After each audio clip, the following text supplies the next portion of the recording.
Hi and Assalamualaikum. My name is MUQRI ROSLAN and I am from KBA 243A. Today, I would like to present about one issue in HRD, which is the bias in recruitment process. The term hiring bias refers to a tendency, view or emotion that we have about a person when we are attempting to assess whether or not they are suitable for a job. This judgment and emotion may be prompted by anything from the clothes that a person wears to the way they are speak to the place in which they reside. This bias arises due to the fact that our brain use shortcuts to assist us in making decisions as rapidly as possible. The candidate calls an affluent neighborhood in the city home. This must indicate that she is successful and as a result, she will perform well in her new role. Unconscious bias occurs during the recruiting process whenever a decision about an applicant is formed purely on the basis of their first impression. Perhaps when you favor one candidate over another just because the first one appears to be someone you might comfortably socialize with outside of the workplace. Even the early phases of the recruiting process, a candidate's name, their hometown, or even their photo on their resume could influence your judgment more than you realize. In a nutshell, unconscious bias directs your choice whether in a favorable or negative direction based on characteristics that are unrelated to the task at hand. Next is the type of bias in the recruitment process. The first type is halo effect. The phenomenon known as the halo effect is the tendency for such an impression formed in one area to sway opinion in a different one. During the course of an interview, the person conducting the interview may permit one particularly compelling aspect of an applicant to overshadow all the other effects.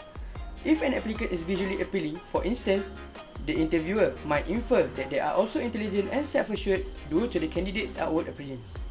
The opposing effect, known as the horn effect, occurs when a poor perception in one area results in a poor sensation in another area. The second type is confirmation bias. The confirmation bias occurs when an individual only takes in information that support their existing opinion while ignoring all other data. Since of this, you don't bother looking for an additional information or going beneath the surface because you trust your initial reaction. If you find a candidate who is well dressed, resume, or both, and you believe that this indicates that they are suitable candidate, then you will dismiss anything else that might be considered unfavorable about them. This generally means that you form your opinion, whether it's positive or negative, based on one detail, such as from a resume, and you simply see everything as acknowledging that viewpoint or as insignificant if it's contradicted. For example, you might see everything as confirming that your opinion is that a person is competent. Furthermore, is the effect of having bias in recruitment process. The first effect is generalization in the recruiting process. Bias can result in the generalization in the recruiting process, which can then identify the appropriate candidate not on the basis of their skill, but rather on the presumed origin of their surname or ethnicity. According to the finding of a study conducted by Recruitment, an average of 24% of job seekers of white British origin receive positive feedback from employers, whereas only 50% of applicants from ethnic minority group with the same CVs and cover letter were successful in getting an interview. There are also gender biases prevalent in many career roles that have traditionally attracted one gender over the other, such as nursing, which is dominated by women, and engineering, which is dominated by men. Although conventional biases may still exist in certain fields, it is crucial for managers to focus on the skill and attributes that are necessary for the job when advertising and hiring new employees. They should also be aware of how quickly gender bias can emerge. The second effect is status quo bias. Status quo bias occurs when a person enjoys things in its current state and desire for it to remain unchanged. There are two sides when consider looking at this situation. A. If the only thing you look for in a good applicant is previous experience, then you are missing out on someone who is just starting out in the industry yet could be an excellent fit. This indicates that you continue to prioritize individuals who are already established in the sector while dismissing new talent. Alternately, if you are trying to fill a position that was formerly held by someone you like, you can strive to acquire a carbon replica of them in the next hire.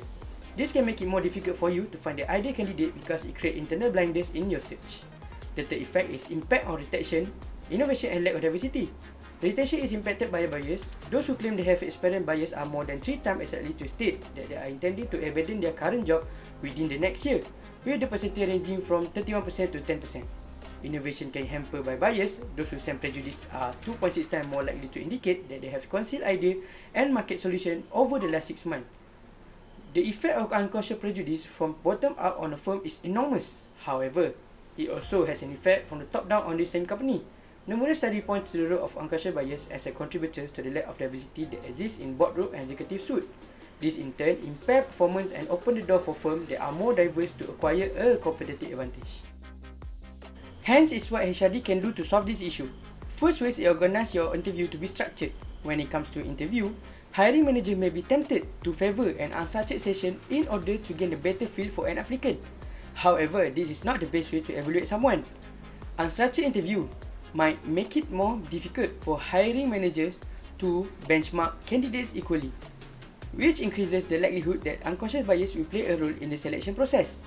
To ensure that each candidate is evaluated based on the same standard, a structured process should be developed that examines all applicants in the same manner. The easiest way to accomplish this is to use the same set of questions for each and every candidate and to make a conscious effort not to deviate from those questions in any way. This can be helpful in reducing subjectivity and enable candidates to be rated in comparison to one another based on the particular responses they provide. The second way is job posting can reduce bias. It is essential to check that the job listing does not include any form of bias when it is being posted online for recruitment purposes. Job posting play a vital part in the recruitment process, and even seemingly insignificant word selection can have an effect. When recruiters use vocabulary that is stereotypically associated with men, such as competitive, it may discourage women from applying for position. On the other hand, when recruiters use language that is more inclusive, such as collaborative and cooperative, they tend to attract more women than men. The third way is to share the decision making. As the saying goes, two heads are better than one. And if you invite additional individuals to participate in the interview process, you will be able to acquire a deeper understanding of the candidate qualification. Refrain from discussing your thought about the candidate until the very end when the decision is being made.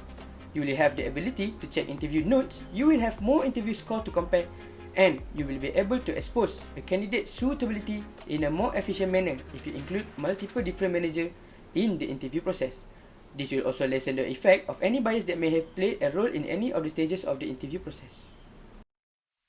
Making decisions that are subconsciously influenced by bias is harmful, not just to the individual involved but also to the business as a whole, since it results in a lack of diversity in the workplace.